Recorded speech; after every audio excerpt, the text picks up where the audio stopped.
Seowoon's internal energy surged to overflowing levels.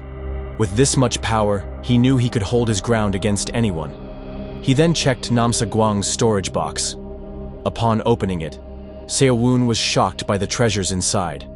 Among the items were Heiser Ring, massively increased agility; Dremmer Ring, massively increased strength; Galen's Ring, massively increased stamina; Toka Ring, massively increased magic resistance. And there were many more rare and powerful items within. Seowoon muttered under his breath, "This bastard. He's been farming a ton of rare items, hasn't he? And then he talks trash like he's not relying on his gear. What a jerk." He opened his own status window and saw that his stats were now remarkable.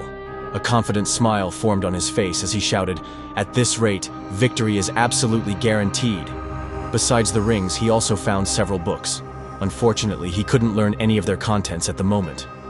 Suddenly, Seowoon sensed a presence nearby. A voice shouted, "Escrow Core! Fire strike!" And a powerful fireball shot toward him. The attacker mocked him, saying he shouldn't be so clueless while farming. But when the smoke cleared, Seowoon stood unharmed, like an unshakable rock. The attacker's eyes widened in shock. Seowoon smirked and whispered, "I thought I saw something flash." His magic resistance had now reached 90. Stepping forward, he closed the distance.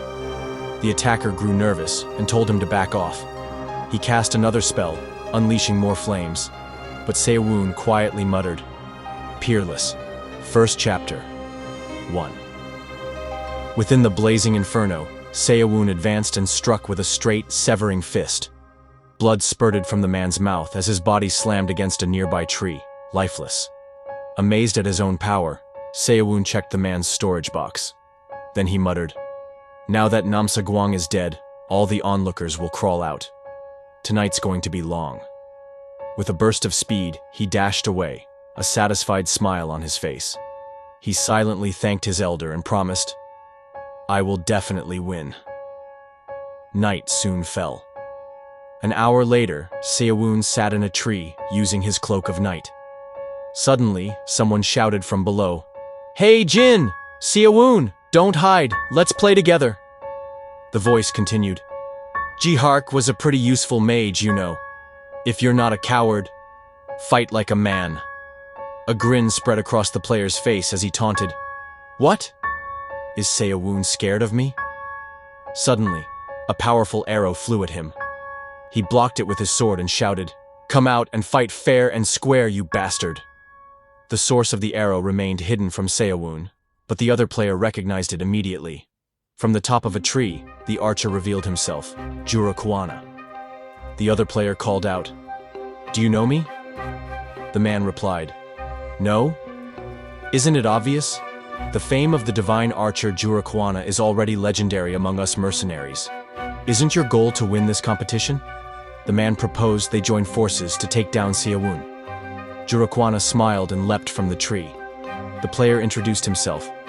"Good judgment. My name is Stanko. I'm a mercenary in the guild. Even if I don't look like it, I'm quite well known. You won't regret this." Jurokuaana simply replied, "Understood." Privately, Stanko scoffed, thinking, "They say he's a divine archer, but his head must be completely useless." Meanwhile, Jurokuaana calculated silently. "Did I misjudge the timing? 2 seconds. No, about 1 second." Stanko warned, "An archer shouldn't make the mistake of giving distance."